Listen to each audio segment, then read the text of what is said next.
Let's catch up now with one of our regular health experts to look at some of the latest lines on the coronavirus. Dr. Emma Hodcroft is a molecular epidemiologist at the University of Bern in Switzerland, and she joins us now. Welcome back, Dr. Emma.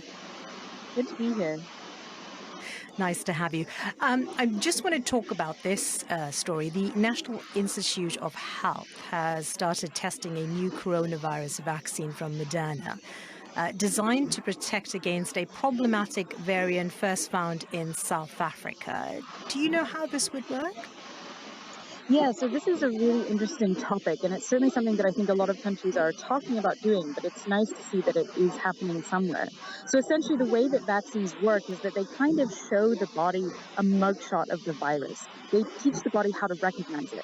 What happens with the new variants is that it's kind of like that person puts on, for example, a pair of sunglasses. So they become more difficult to recognize. But of course, if you were able to then show people a new photo with sunglasses on, they might then once again be able to recognize that bad guy, or in this case, the virus once more. So that's what's happening here. They're updating the vaccine so that it shows the changes that the variants have, and that hopefully then people can recognize those as effectively as they can recognize the current variants with the current vaccine.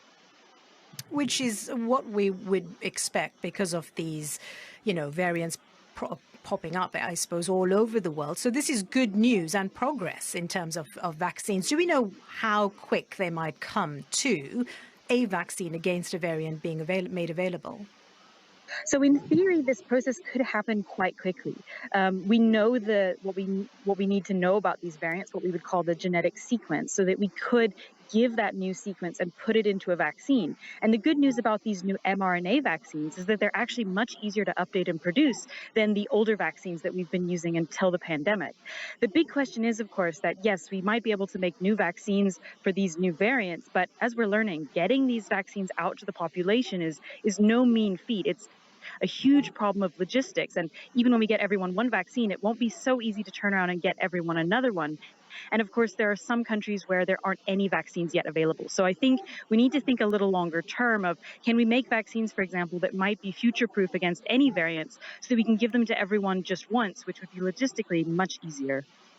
Yeah, indeed, it would be. I'm going to go to a question now that we've received from someone in Sudan. Let's take a listen. My name is Hassan Osman from Sudan, from Khartoum. I see on television that there are many coronavirus vaccines from Britain, from Russia, from United States and other countries.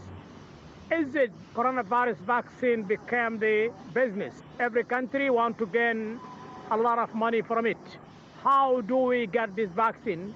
And everyone knows Sudan is a poor country and suffer from economic financial situations. Thank you. Yeah, that question comes up a lot in terms of poorer countries accessing the vaccines. So this is a big question, and I do think it's one we have to address because this is a global pandemic, and so we're going to need a global solution, or else we will have this virus continue to circulate, and in particular, continue to come up with new variants. But it's a hard problem. Even though a lot of the vaccine companies that are making vaccines right now are not actually making profit off of them, they are, of course, going first to countries that first funded that vaccine research and that can pay at least the production price. Countries that need to pay a little bit less, for example, are often later in the queue. But I think we do have to ask ourselves, kind of as a global community, not only what's best for us as individuals and as individual countries, but how are we actually going to beat this at a global level? Because that's the only way that we're going to get it under control. So I think more efforts to make vaccines more equitably distributed will pay off for all of us. And then also that argument about a country vaccinating their own first and then passing on whatever they have left over. What do you make of that? It's a really tough question because it is a big ask to tell countries, maybe you should wait a little while and we should be vaccinating healthcare workers worldwide first before you vaccinate your young people.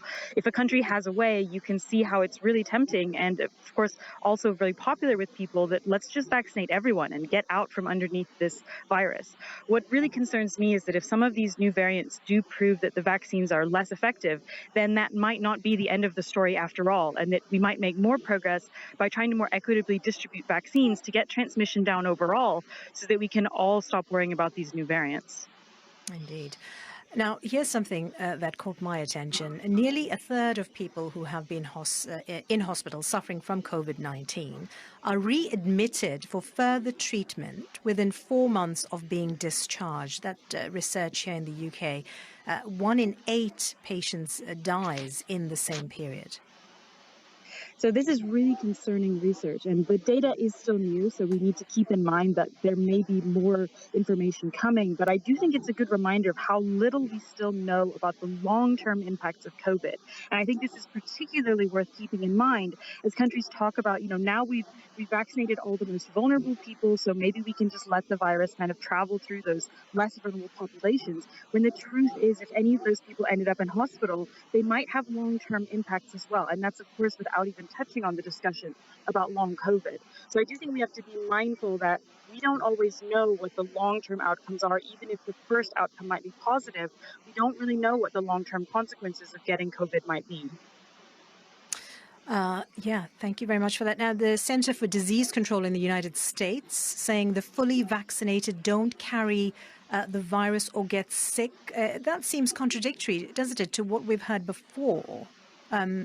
Your thoughts? This is definitely something that we were very worried about when the vaccines first started coming out, that we didn't know necessarily whether those vaccines would mean that you just didn't develop symptoms, or if you could kind of what we call asymptomatically carry the virus. So that means that even though you don't get sick, you could pass it to someone else who gets sick. Encouragingly, early results are seeming to indicate that actually you don't get the virus at all, which would mean, of course, that you can't pass it on. However, I think that, as much as encouraging as those first data are, we still want to be cautious because we still are learning about this, and we certainly wouldn't necessarily want to tell people everything is safe if there's even a small chance that they could infect someone who might have a really bad outcome, like a vulnerable person. That's really important to know that. Thank you very much. That's Dr. Emma Hodcroft. She's a molecular epidemiologist at the University of Bern in Switzerland. And she joins us every week around the same time. So talking there about the fact that a third of people who have been in hospital suffering from COVID-19 are readmitted for further treatment within 4 months of being discharged. This information, she said, will be evolving. So look out for that. This is OS with Kani. Stay with us.